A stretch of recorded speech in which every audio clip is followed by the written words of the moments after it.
ଆଜିର ପ୍ରସଙ୍ଗ ନିରନ୍ତର ବିକାଶ ଲକ୍ଷ୍ୟ ପାଇଁ ପ୍ରକୃତି ସହ ସମନ୍ୱୟ ବଜାୟ ରଖିବା।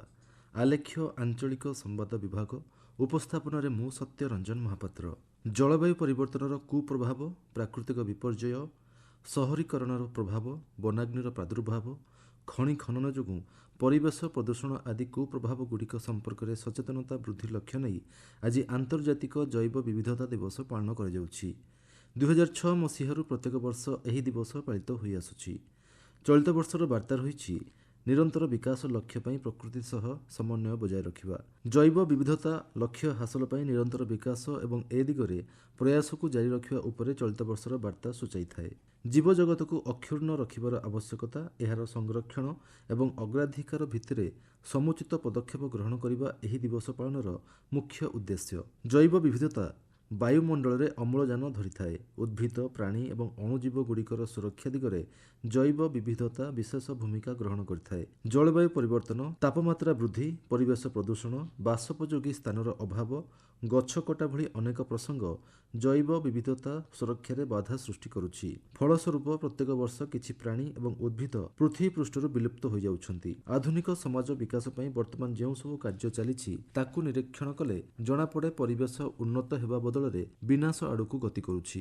ଏକ ଆକଳନ ଅନୁଯାୟୀ ଭାରତ ଉଭୟ ଉଦ୍ବେଗଜନକ ଜୈବ ବିବିଧତାର ଆହ୍ୱାନ ଏବଂ ଆଶାପ୍ରଦ ସୁଯୋଗର ସମ୍ମୁଖୀନ ହେଉଛି। ବିଶ୍ୱର ସର୍ବାଧିକ ଜନବହୁଳ ଅଞ୍ଚଳ ମଧ୍ୟରେ ଅନ୍ତର୍ଭୁକ୍ତ ଭାରତର ଜନସଂଖ୍ୟାର ସାନ୍ଦ୍ରତା ଦ୍ୱାରା ଏହାର ଜୈବ ବିବିଧତା ସମୃଦ୍ଧତା କ୍ରମଶଃ ଚାପଗ୍ରସ୍ତ ଏବଂ ବିପଦ ସଂକୁଳ ଅବସ୍ଥାରେ ଉପନୀତ ହୋଇଛି।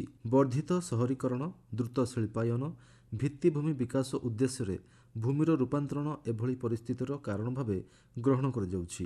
ଏହାଦ୍ୱାରା ପ୍ରାକୃତିକ ବାସସ୍ଥଳୀ ନଷ୍ଟ ହେବା ସହିତ ପରିସଂସ୍ଥା ବିଖଣ୍ଡିତ ହେଉଛି। ଜୈବ ବିବିଧତା ପାଇଁ ଏହା ବିପଦ ସୃଷ୍ଟିର କାରଣ ହେଉଛି। ନିରନ୍ତର ବିକାଶକୁ ସମର୍ଥନ କରୁଥିବା ନିୟମର ପ୍ରଣୟନ, ସଂରକ୍ଷଣ ପାଇଁ ଆବଶ୍ୟକ ପାଣ୍ଠିର ଆବଣ୍ଟନ ଏବଂ ଦକ୍ଷ ସଂରକ୍ଷଣ ପଦକ୍ଷେପକୁ ପ୍ରୋତ୍ସାହନ ପ୍ରଦାନ କରୁଥିବା ନୀତି ଏଥିପାଇଁ ଅତ୍ୟନ୍ତ ମହତ୍ତ୍ୱପୂର୍ଣ୍ଣ। ବିଶ୍ୱର ଚିହ୍ନଟ ହୋଇଥିବା 17ଟି ମହାଜୈବ ବିବିଧତା ରାଷ୍ଟ୍ରଗୁଡ଼ିକ ମଧ୍ୟରେ ଭାରତ ଅନ୍ୟତମ।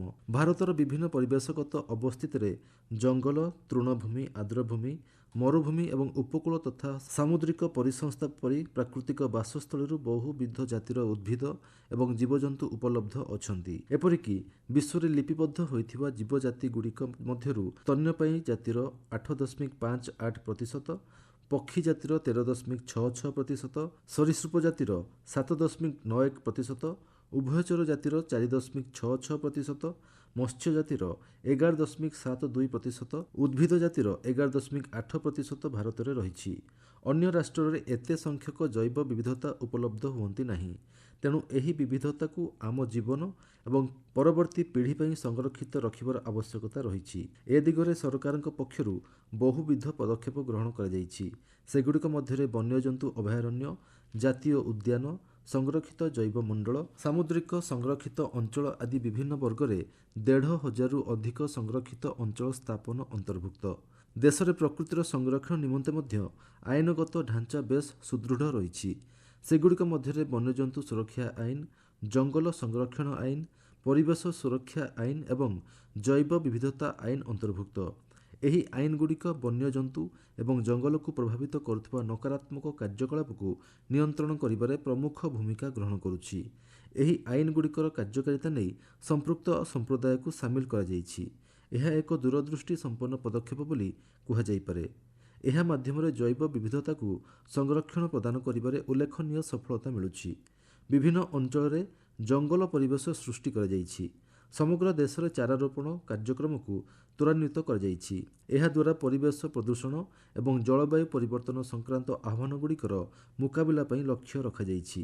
ତେବେ ଆଗାମୀ ପିଢ଼ି ପାଇଁ ସମୃଦ୍ଧ ଜୈବ ବିବିଧତାର ସୁରକ୍ଷାକୁ ସୁନିଶ୍ଚିତ କରିବାକୁ ହେଲେ ଏ ଦିଗରେ ସଚେତନତାର ଆବଶ୍ୟକତା ରହିଛି। ଆମ ପରିବେଶକୁ ଏବଂ ଜୈବ ବିବିଧତାକୁ ସୁରକ୍ଷିତ ରଖିବାରେ ଆମର କାର୍ଯ୍ୟକଳାପ, ଚିନ୍ତାଧାରା ଏବଂ ସଚେତନତା ସବୁଠାରୁ ଗୁରୁତ୍ୱପୂର୍ଣ୍ଣ।